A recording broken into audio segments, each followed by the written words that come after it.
Welcome to A Fork in Time, the alternate history podcast.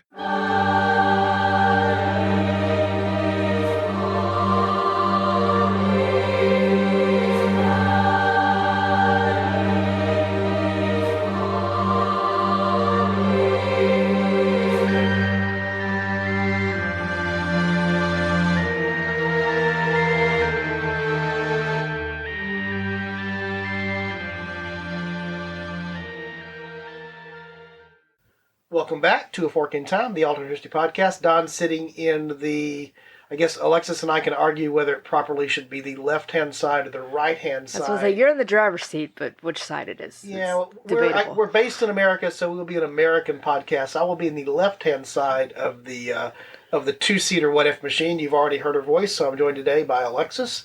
Haven't had a chance to record together in a while, so it's good to be here. Yeah, it's been a while. It's been a little bit. So today we're going to look at a topic that actually is an extension of a thing that I've been doing that's sort of an intermittent series. As I mentioned last week on the podcast, we have a lot of exciting topics with exciting guests that are sort of in the queue. It takes a while to put some of those episodes together, particularly around spring break and the holidays. So we'll be coming up to those as we get through the rest here of April, May, and into June. As I say, we have a holiday in a couple days as we're recording, so. Yeah, we're recording here right before Easter. Which is, of course, when this episode will go out. So what we're going to pick up today is I'd started this thing called basically, it was a what if around a different 1492. So not the Columbus, using air quotes here, discovery of the New World. It was here all along. He just stumbled upon it, thinking he was trying to go somewhere else.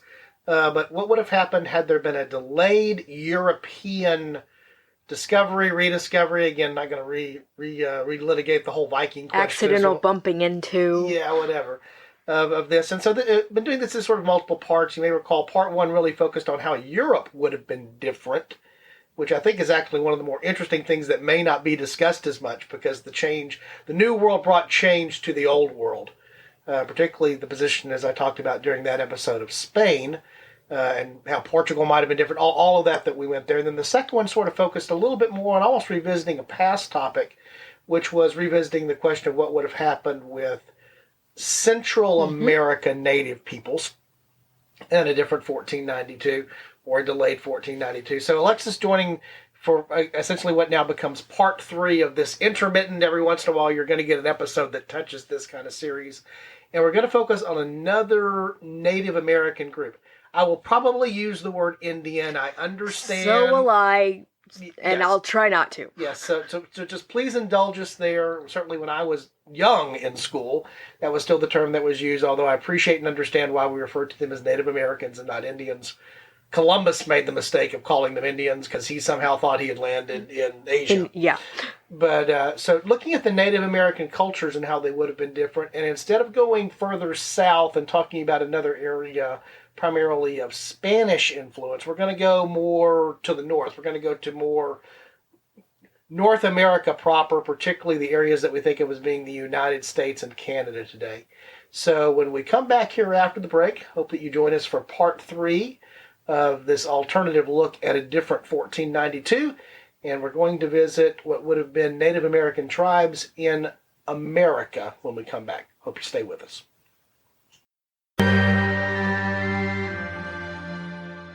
Would groceries delivered to you in as fast as 1 hour save you a trip to the store? Instacart makes that possible thanks to personal shoppers in your area who hand-select items based on your preferences from the stores you love. And shopping multiple stores is possible on a single order. Instacart picks the freshest produce and even keeps your eggs safe, all while finding everything you usually buy, providing smart suggestions for new items, and even highlighting deals to help you save money. And now you get free delivery on your first order over $35. Let Instacart know we sent you and help support our show by following the link in the show notes. Instacart. Groceries delivered in as fast as 1 hour.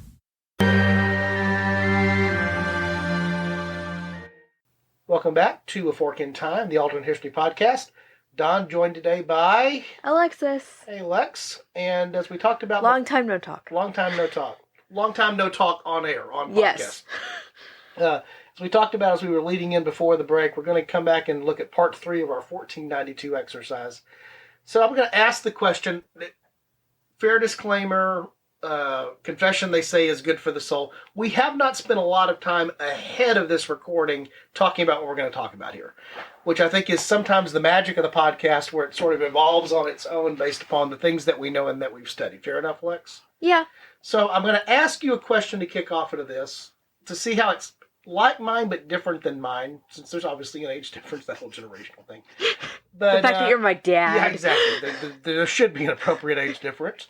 Is when you were taught about the arrival of Europeans into the area that we know as America today. So really, this is the way you would have approached European settlement from the standpoint of American history. Let's just put it in that context. Mm-hmm.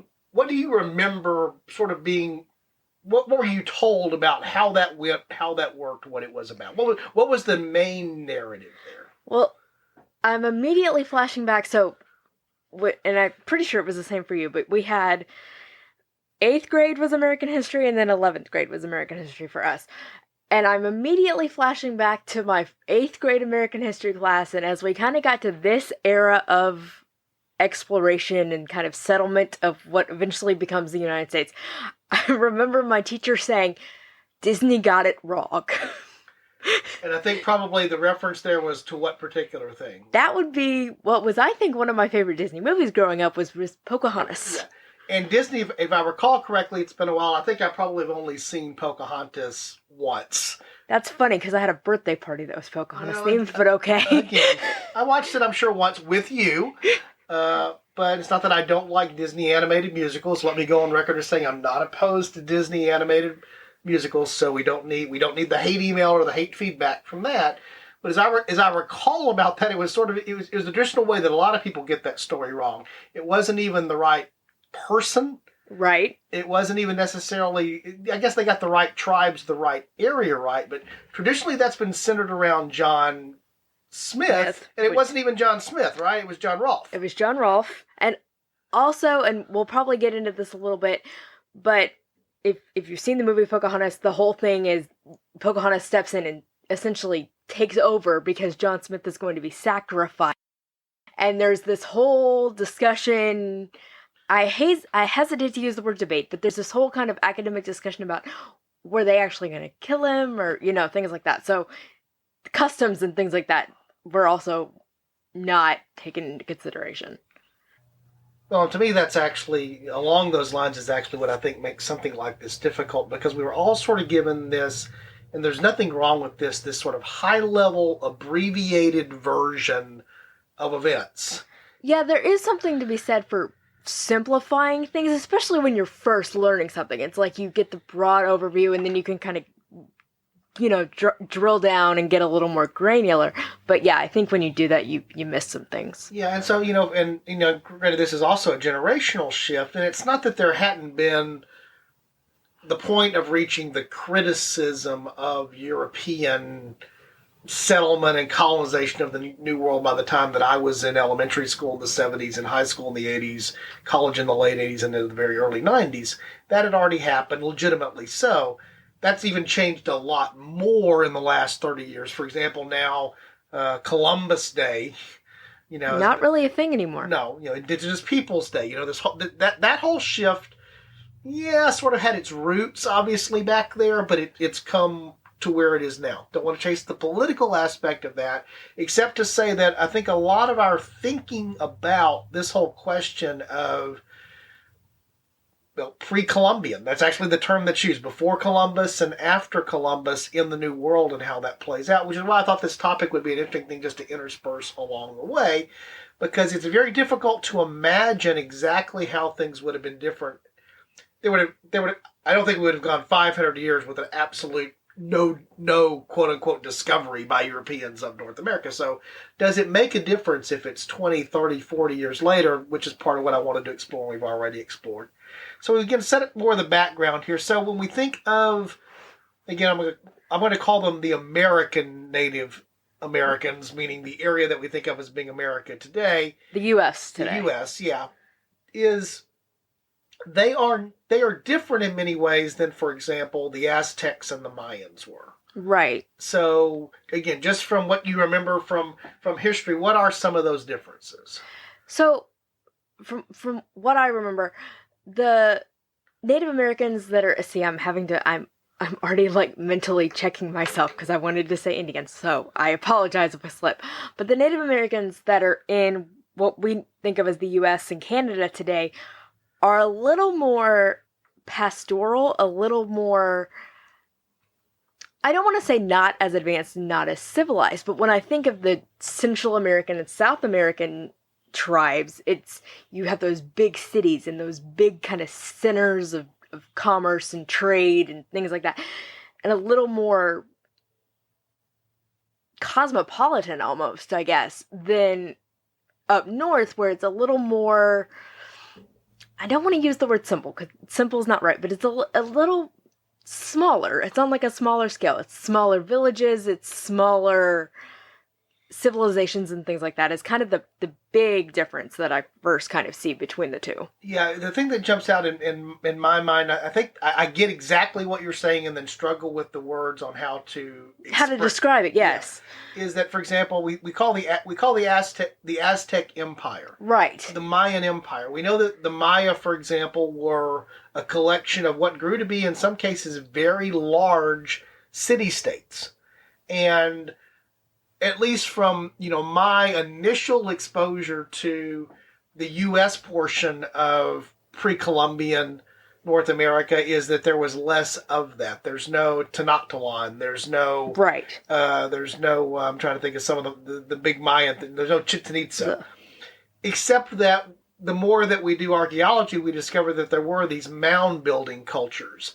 And for example, we know, I'll use the example up in the Northeast, the Iroquois people. They had a council of in fact, that actually is pointed to sometimes by the founding fathers of the United States as being one of the models that they looked at. The Iroquois Confederation was one of the political models that they sort of considered in the formation of the Articles of Confederation and ultimately the Constitution. So to say that they weren't, again, I understand why you struggle with that. It's almost like, well, they weren't civilized. Well, they had a different type of civilization. Right. And the word civilized, in their sense, does not fit the modern definition of what we call civilized. Correct. And so, for example, again, and we're going to get off into the what ifs here, but again, setting the background a little bit, because we have to. This is sort of setting it against the what did, or sometimes our perception of the what did, right? Which I think can be misleading, potentially dangerously so. Is that use the word pastoral? These were more hunter-gatherer types, and seem to be more agricultural. Not that the Aztecs and the Mayans and ultimately the Incas were not agricultural, but I understand exactly what you're saying. The difference between, well, to borrow a fictional thing, James Fenimore Cooper's Hawkeye, the modern movie adaptation of that. I can't even think of the name of the movie that's in. Daniel Day-Lewis played him. I can't even think of what that is now. But that portrayal of a Native American versus the portrayal of the Native Americans that Cortez and Coronado and Pizarro encountered in Central and South America, very different. They're different cultures, right? And there were different cultures because of different geographies, different philosophical views, religious views, the whole thing. And so, again, the other thing that goes into here is to think of the Native Americans as one unified concept of a people is also another. It's not correct. Right. and again, the other thing that creeps in here is we tend to think of the level of, quote, advancement of the civilizations to be around technology. And we think of it being around the technology. I've said this before. There is no scenario when you're looking at these things that things are sort of not going to turn out completely different with European domination of the New World just because of weapons technology. Right. Weapons technology was not at the same place for the New World and the Old World. And that was always going to favor, at least in the short term, these new arrivals who had gunpowder, and they had cannon, they had other weapons that the Native Americans simply did not have until they managed to acquire or steal or gather in response, which they did fairly quickly. And so in that sense, in my opinion, you can't change the big sweeping outcome because of just the difference in technology, but don't confuse the difference in technology for a difference in level of civilization. Correct. Right. Exactly. And, for example, the building capabilities of the Mayans and the Aztecs, and even the things, particularly the Incas, the things that we discover even about the tribes in the areas we're going to talk about today, which are, more the U.S. parts of the New World, are capable there. Mm-hmm. But there is a difference, for example, between the mound building cultures in the southeast, what is the modern United States, and the central Mexican cultures, the Aztecs, and then the Central American cultures, the Mayas. Those are different. Right. And even there, the Aztecs were far superior in terms of some of that building technology, it appears, than the mound builders were, even in the same time frame. Right. So the story of 1492 is it's normally taught, and again, 1492 is also not the period of time when the first folks are arriving in what is now the northeast United States or along the eastern seaboard. That's actually a delayed arrival. Right. And there were some false starts there. Right. And so one of the things to jump in and say is that, and again, one of the questions I want to ask, this is going to be our first historical what if. What if instead of the Bahamas, the Caribbean, South America, Central America, which is the first encounters between Spanish arrivals in the New World, the English arrivals and the French arrivals, which are more in the area that we're talking about today, come after that? So the first thing I'm going to ask is, what if Columbus had ended up, just by the way the winds were blowing and the way the currents carried him and where he launched off for, what if he had landed on the mainland? On the mainland, and let's say further up what we think of as the U.S. coast today. So let's put him in the Carolinas or Virginia or even maybe as far north as New England. So the first what if I'm just going to ask what if Columbus had landed there instead? Well, the first thing that immediately pops into my head, and it kind of happens in the real timeline, in the what did, is weather. I mean, in the Caribbean and the Bahamas and that kind of area, and Haiti, Dominica, where he landed, it's tropical. The problem with New England, it's cold, it's rainy, and windy, and kind of gross. Yeah, you're definitely right. And for example, you talked about the false starts. Later, as settlers come, for example, Jamestown, as we have the other instances that happen to these lost, the Roanoke settlement, the lost settlements, is they have problems when they hit that little season called winter. Yeah, being able to sustain themselves through the winter, which was not as much of a consideration in the Caribbean, South America. Different considerations there dealing with storms and the other parts of what was there, but a very different consideration in, again, those two different landing places. Right, and I could be wrong, but in my head, I equate the Caribbean a little bit more with where he was coming from in terms of weather and being similar than if he had come from where he sailed from and landed in what we know as New England in the middle colonies, essentially, the eastern seaboard. Yeah. So, yeah. And then the other thing that jumps out to me is that if you read the accounts, and I talked about this in some of the other episodes, very quickly what they do encounter is they encounter and notice that there is this thing called gold. Mm-hmm. And so... that doesn't exist on the eastern seaboard. Not in the same way. I mean, there would have been other things of value, other artifacts, but when you go back and just look at what the Native American cultures had that was easy on display for these European arrivals to see, you would not have seen tons and tons and tons of gold, precious metals, gems. Right. And so, one of the questions that I immediately ask you, and now keeping this Columbus in 1492 just landing someplace different. Is that would the story of his second, third, and fourth, quote, voyages of discovery, and then the subsequent influx of the conquistadors and other explorers and colonizers from Spain, would they have been coming looking for gold, or would it have attracted a different style of exploration or a different way that it would have played itself out if we were talking about Spanish, quote unquote, New England, right? That being New Spain versus being that basically New Spain being where New England is, right? That's a weird concept. But I think you're right. I think if they're not immediately finding gold and kind of the easy riches that they found in the real timeline. If they're having to kind of work a little harder and maybe it takes a little bit more effort. Like the thing that's popping into my head that becomes valuable in the eastern colonies of the United States is tobacco. Well, that just doesn't spring up overnight. You've got to grow it, you've got to cultivate it, but it's very valuable and it becomes very valuable. So I'm wondering what if Spain is in charge of the tobacco trade from the New World instead of England. Yeah. And so, again, now tying back a little bit back to part one of this series where I talked about the difference in Spain, the nature of Spain in Europe is different because of the influx of wealth from gold. Right. That definitely changes the trajectory of a lot of things that are happening in the old world at that particular time. Spain leaps forward because of this source of wealth that it has, and in the middle of tons of other episodes where we've talked about the political and religious conflicts that are going on, Spain, England, France, all of that at this time. But if they don't have that influx of gold because Columbus just lands in a different place.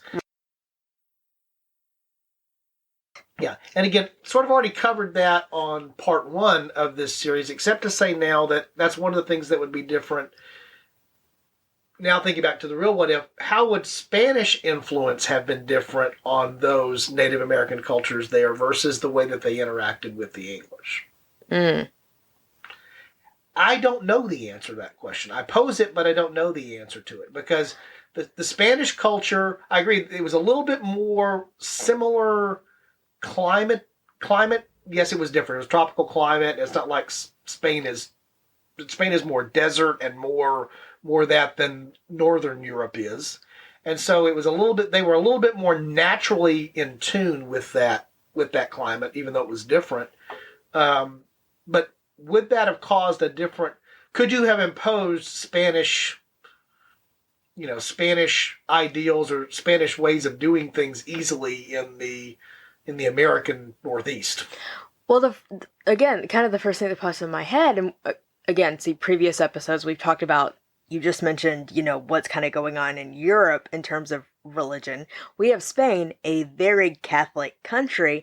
When England is colonizing this part of the world, they're newly Protestant. They've got tons of splinter groups. It's in some ways harder to kind of impose that religious takeover in America because they're so splintered. If Spain is coming up and colonizing what we think of as that part of America, they are very heavily Catholic and they know they're Catholic. So it'd be a very strong and very dominant Catholic influence on that area of the world. Right. And I agree with that. And so, again, the what if here really is to talk about how it would have been different inside with the delayed thing. Right. So these cultures, as I understand them, that existed in what we think of now as the American Northeast, the American South, as you mentioned, these were much more agrarian-based and they were not as centralized urban in their orientation. So if you carry that forward, let's say that you have a delayed arrival either by the Spanish or an arrival by someone else during the period of time. How is that different for these Native American tribes? Do they, in your mind, do they evolve substantially different? Or is it really just because there was a lack of, not to say there wasn't conflict among those tribes. We have evidence of that as well, but nothing near like what apparently we see in the areas of Central and South America. Right. So do you think that would have been different with a delayed aspect there? I think you would have been able to see a little bit more allying together and a little bit more cohesiveness if there had been a delay. You're right, they were not as strongly allied as the tribes that were in Central America, but you did see confederations and allies and treaties and things like that between these tribes. So I think if you have a delay of even a few decades, you have that ability for them to kind of galvanize those relationships and make those relationships a little bit stronger. So when you do have somebody coming in, they're able to kind of form a coalition and fight back a little bit more instead of being fragmented And it's kind of like, it's almost like whack-a-mole. You like defeat this, defeat that, defeat that. If you have this delay, you have this chance that they can galvanize themselves a little bit more, get a little bit more organized in terms of treaties and coalitions, so that when somebody does come in, that they can kind of push back a little bit harder. Yeah, of course, the other thing that's there, again, there's always going to be the common themes here, because the main thing that caused the loss of Native American life is not just that superior weapons technology, but it is the diseases that the Europeans are bringing. And so, for example, this again, going back to what we talked about at the initial part of how this is sort of presented to us in its simplistic form when we're in elementary school or junior high, middle school, or then in high school, was that to the Europeans in that part, the landing, be it the Spanish then or others later, is that it appeared to be almost this virgin, almost uninhabited land. There's just land everywhere, and there's hardly anybody here. Yeah. And the reality that we've come to know, in fact, I'm looking over here at the book on my shelf, which actually talks about this. It's called 1491, which talks about there seems to have been a strong case to be made for there had been enough contact with Europeans indirectly in like the century or two before that these diseases had been introduced, and there had been a pretty widespread plague to some degree that had tremendously thinned these populations before the Europeans actually arrived in the real timeline. And so part of that was the Spanish, the migration up, because there were trade networks. The migration of some of these things up from the south had caused, by the time that the English and the French and the Dutch and others are landing on the eastern seaboard of the modern United States, there had already been this loss of life as a result of that same problem, the pandemic plague type of approach. Right. So, again, you identify them earlier as sort of being more these confederations, these groups of people, less around urban, quote-unquote, urban centers, city centers, sort of more spread out. So your suggestion would be they may coalesce into larger, more powerful... Maybe not, what we think of as cities or things like that. It might be still a little bit more of that agrarian, pastoral setup, but would have been a little bit more like, we're allied with the people in, 20 miles away, and if we find out that those people are being attacked, we're gonna ride them. We're gonna, not like, well, they're over there and we're over here. It would be a little more cohesive, even though it wouldn't be the same way as we would see the city centers and the kind of building up of this grand civilization. I think they would have kept their way of life. It just would have been a little more connected. No, I agree with that. And then I think, again, the other thing here that it does matter who shows up on those shores. Yeah, it does. Because, again, and I'm not singling out any European nation, any European group here, but you point out the difference between a zealous desire to convert the Native Americans that Spain carried out. I mean, it was very much... You're wrong. We're right. Listen to how we're going to do it. Yeah. And there was... And again, I don't want to pass this naive thing that there were not the displacement of Native Americans by the English, by there the was. Dutch. There was. That still happened. It just happened in a slightly different way than the way that it happened in Central and South America, from my perspective on that. Right. They were still dispossessed of their land. It was still taken from them. It was just done in a slightly different way with a slightly less... I will say that I think there was a slightly less aggressive bend to that by the English, the Dutch. Maybe the French were a little bit more aggressive in my mind, but there was less of that than what we directly saw with the conquistador mindset of the Spanish in Central and South America. The way I see it in my head, and again, I'm coming at it from this very high level kind of thinking of it from how it was taught to me, but it's like with the English and the Dutch, it's more like, we just need to survive, and we're going to do whatever we need to survive. If you need to be kicked out of the way so we can survive, okay, that's fine. With the Spanish, and to a lesser extent with the French, it's, we're here and we're going to take over. With the English and the Dutch, it's more like, we're going to live next to you, but you're going to slowly kind of be pushed further and further away as we kind of get settled and get more greedy. and a little more comfortable with where we are now, and we're just gonna, oh, you're suddenly living 20 miles north than where you used to be because we've expanded. Whereas with the Spanish and again with the French, it's like we're here and this is ours now. Yeah.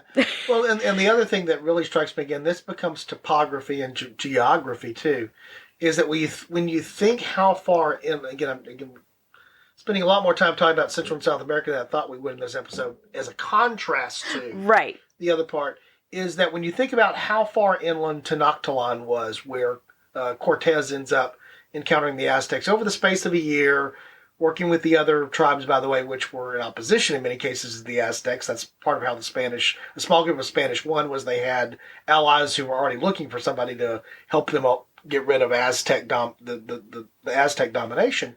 But that when you think about the way it played out in the real history timeline, I think this would be true even in a later history timeline, the pushing extremely far inland along the eastern seaboard took much longer. Part of that was the difference between large open spaces like you had in Central America, right, and dense forested woodlands and rivers and other things, where it was just tougher to push inland in any great fashion just because of the difference in the topography. Yeah, there's this big mountain range called the Appalachians that are really hard to get over. Yeah, yeah, exactly.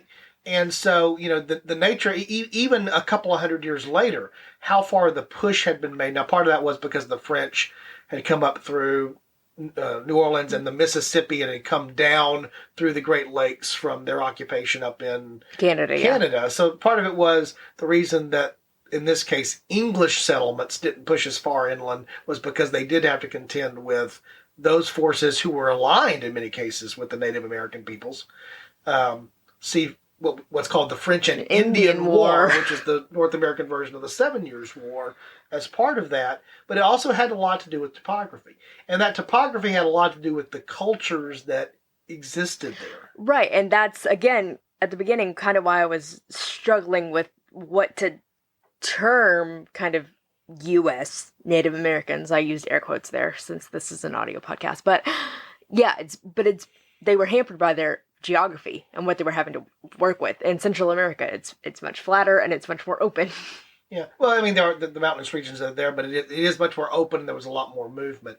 And the nature of what formed, if you will, in the way that the politics and the society and the cultures were organized, the Algonquins, the Iroquois, even the mound builders, from what we understand, and that's sort of a mystery to a lot of archaeologists, really understanding exactly what those cultures were, because of, trying to understand through artifacts and not through written record, the way that we have with others. But they were much more inclined. I don't want to say they were any more peaceful, but they were much more inclined to not need to aggressively expand because of needing to find food sources and needing to find other things, which definitely was a major part of what had come to be the Central American experience long before Europeans arrived, because of population explosion, deforestation, the things that apparently go on there. Again, I think I mentioned on one of the episodes here, this idea that we have of these Mayan pyramids in the jungle.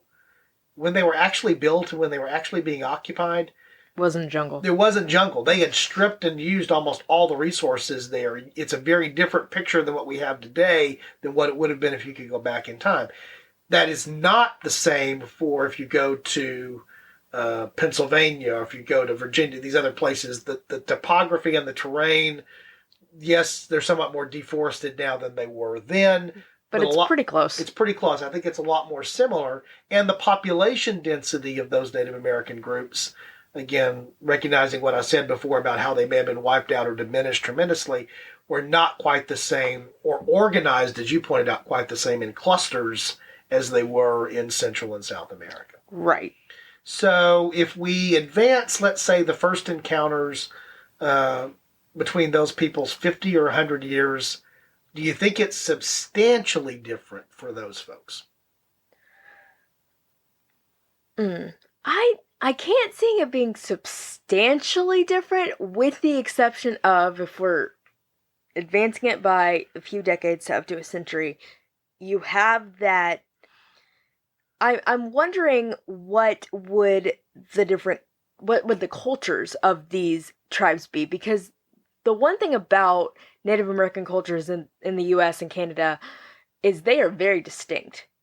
And so if you have kind of that coalition that I was mentioning, do you have kind of a melding and a kind of a lessening? I'm trying to figure out a word that isn't lessening, but a melding and a changing of the culture so that we would have almost lost maybe some of the cultures that we do have, just because there would have kind of been this chance to kind of galvanize and and so there would have been this kind of intermixing that would have happened, and it's almost like we wouldn't have the distinct Native American cultures that we know, because there would have been this grouping together, and there's a chance that they would have lost some of the individuality of those tribes. Yeah. In fact, I'm looking at a map that I have up on the screen in front of me now, describing those cultures as the Eastern Woodlands cultures. Right. That would have been a term we could have adapted earlier and picked up on this. But they are, again, part of that was there were confederations, there was trade, there was a lot more similarity there between those cultures, such that they might have melded more of their cultural aspects together over time than they than they did. Right. And it's a weird concept, because you think like, oh, allying is a good thing and things like that, but that almost kind of can come at the expense of losing your individuality, because you've kind of gotten so used to another way of doing things, or gotten so used to, another culture, that you kind of have forgotten what your culture was. Well, and again, this is where I think it also gets tough, because you have to sort of arbitrarily decide who it would have been. I mentioned this earlier, and again, I know I'm circling back around to it. It may feel like I'm repeating it, but the flow of the what did is Spain first, other European powers and nations following. Right. So the Spain first thing came as a result of Columbus sailing under the Spanish flag. In my past episode, I talked about, it's not a far stretch. The Portuguese came pretty quickly, but it's not a far stretch to believe the Portuguese might not have been the first. Right. Landing more maybe in the areas because of, a sailor getting blown off from there, hopping around the African coast, gets blown into Brazil, to the part of, I think it was South America is Brazil today. But really, I think how it plays out for these, these Eastern Woodlands tribes, the Southeast tribes, those people groups, is ultimately, are there encounters in this alternate timeline with, as they were for the most part, the English and the Dutch, with some French because of coming down from Canada, and the Canadian aspects of those peoples encounter that? Or is it Spain later, but a different Spain? Or is it some other, who is the European power that's showing up on your shore? And as you pointed out, even just the difference in the religious aspects of a Catholic Spain and a fairly newly Protestant England, where a lot of the settlement that came to the United States from England ultimately came as the result of fleeing. Either some form of prosecution, Protestants persecuting Protestants, or splinter groups coming here. That was the nature of that colonization, tied with crown colonies and crown expansion 100 years later. Right. And so, for example, the first primary English settlement in the U.S. or in the New World, is Jamestown. Right. Named for King James. who is the King of England. So again, pushing this back, let's assuming that it's still the same players. It's England that comes to that part of the world. Well, James is in the early part of the 17th century, followed by Charles I. But then things get a little rocky. A little bit. In England. Britain. Yeah, you don't get an interregnum by, things going smoothly. Yeah, you have this little thing called the English Civil War. You have this, thing, so if you push back, again, now just using the simple pushback concept, not Columbus, maybe somebody other than Columbus, 30, 40 years later. So now you push back Jamestown. I keep having 1603, and do I have the right? You have the right date in my head. Good. I didn't even look that up. So I keep thinking, 1603 is also an interesting time, because that's when James has assumes the throne in 1603. Mm-hmm.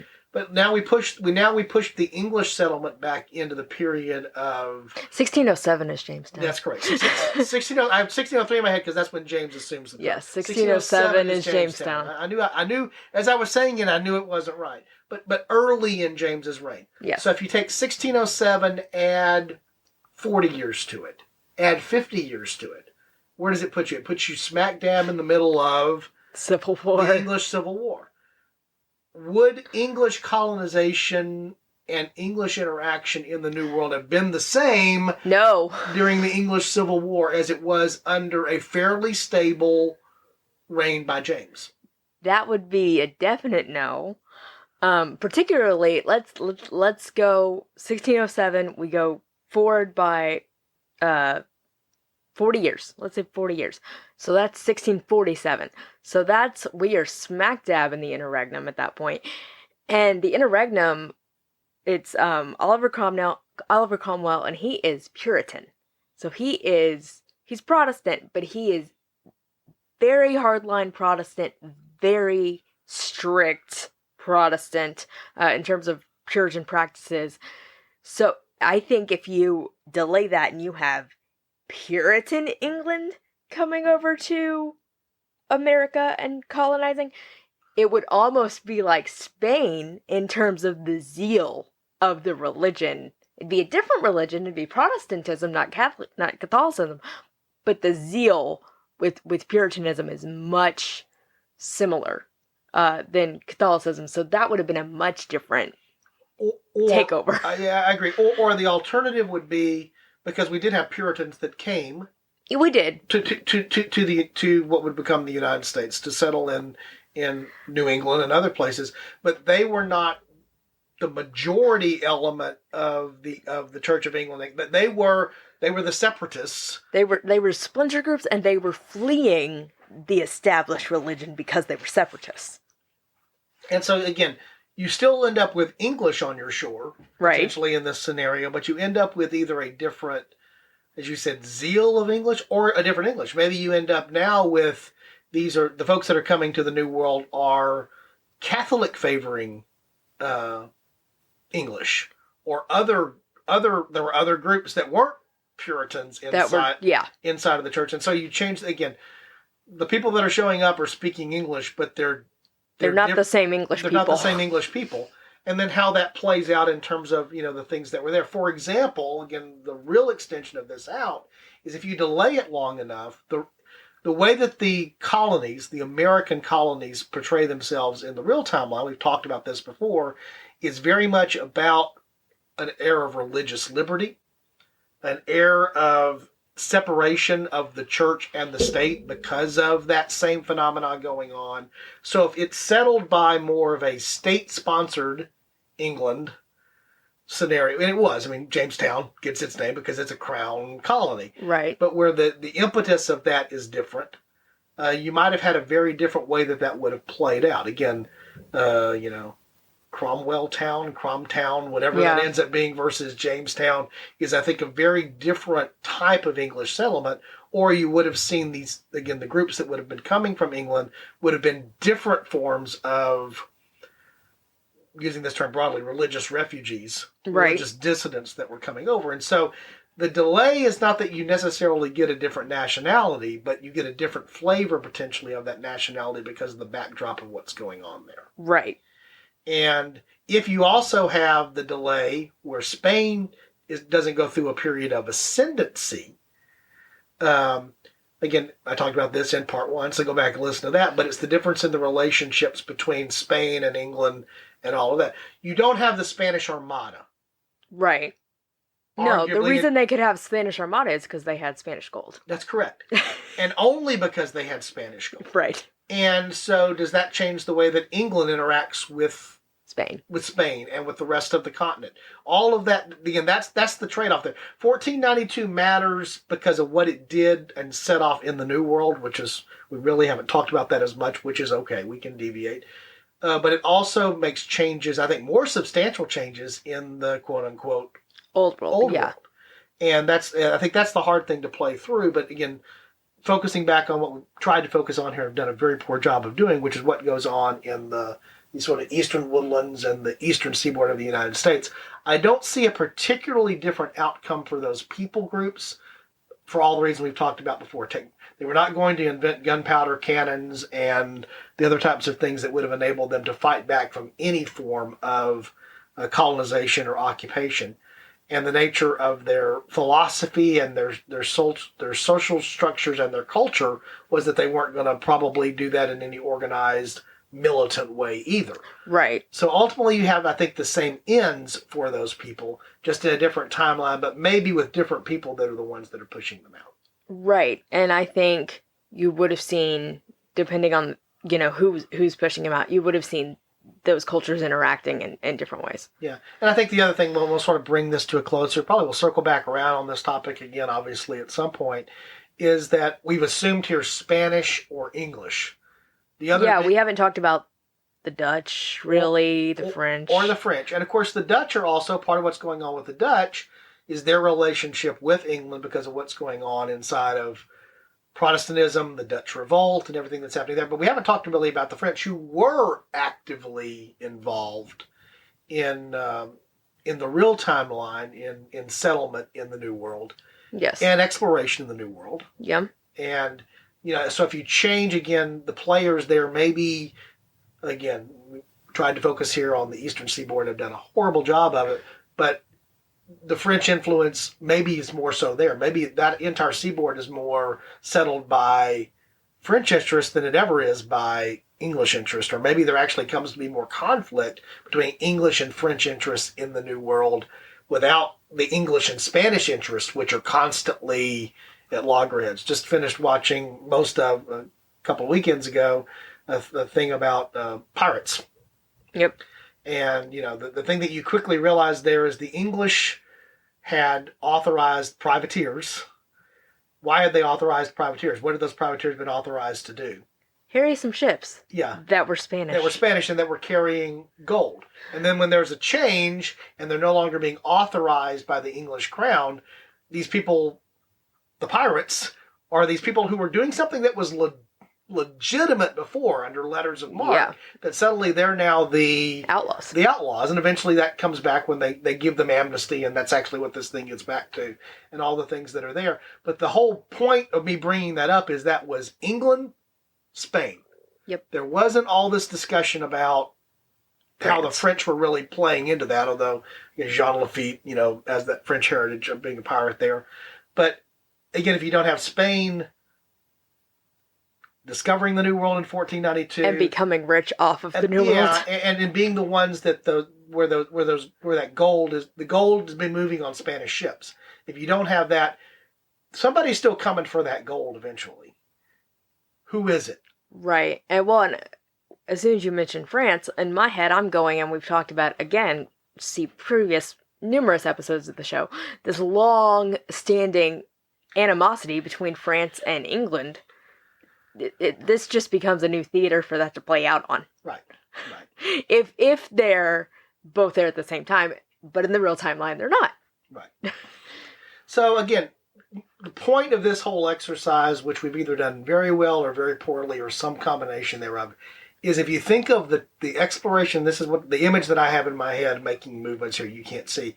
If you think of the exploration period as like a timeline slider, where you can slide by a decade or two one way or the other, I think you do change the mix of who's coming, where they're coming to, why they're coming, and once you start interacting between the New World and the Old World, you've started things that do make major differences. Again, if Spain never requires Spanish gold coming from the New World, it's a very different, in my mind, trajectory of European history for well over a century. Mm-hmm.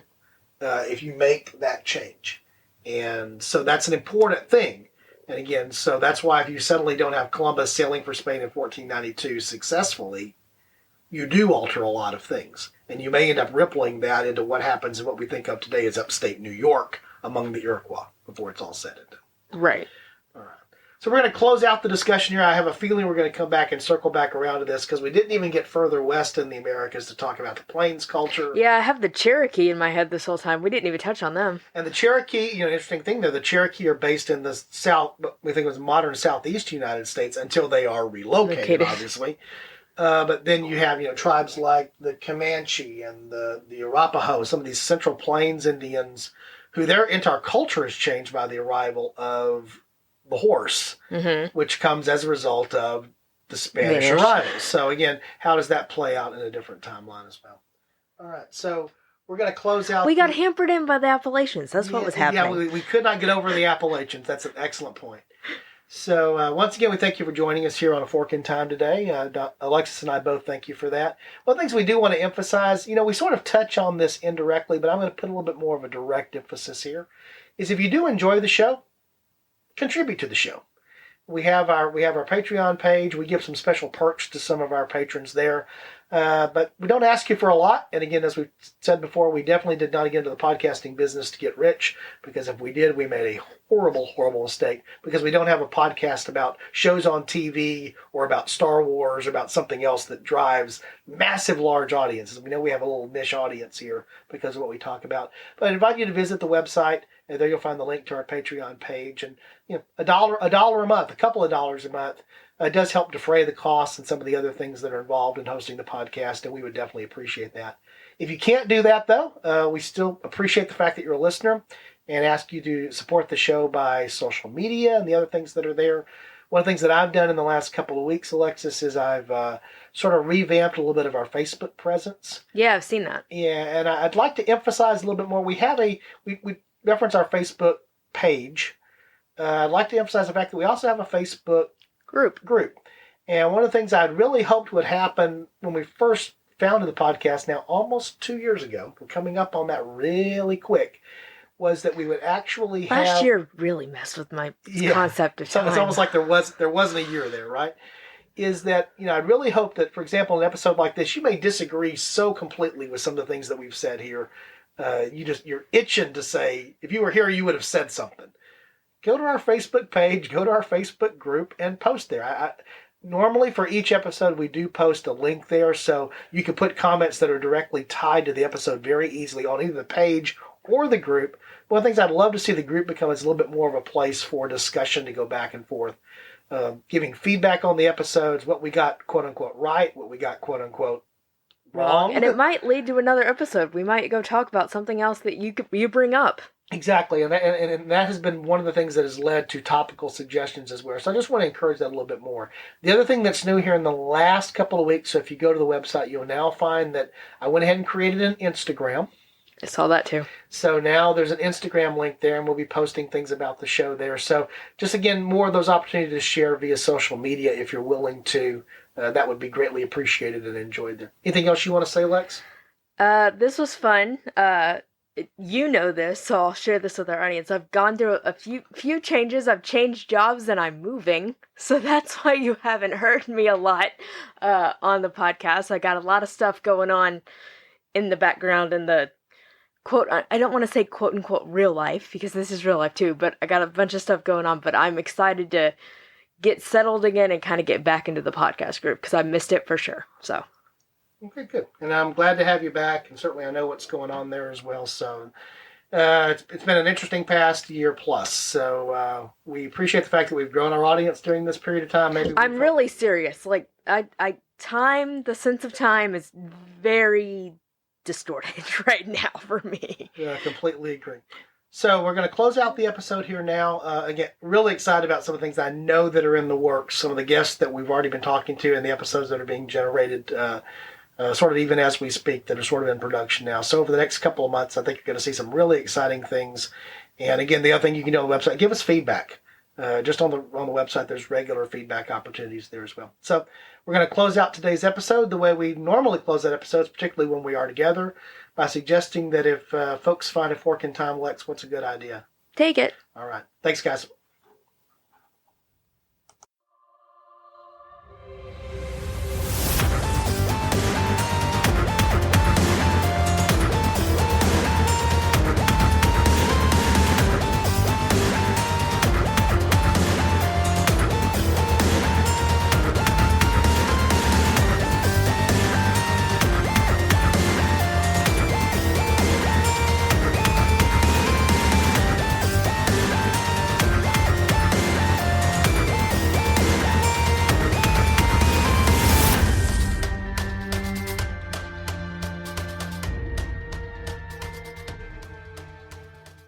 Thanks for listening to A Fork in Time, the alternate history podcast.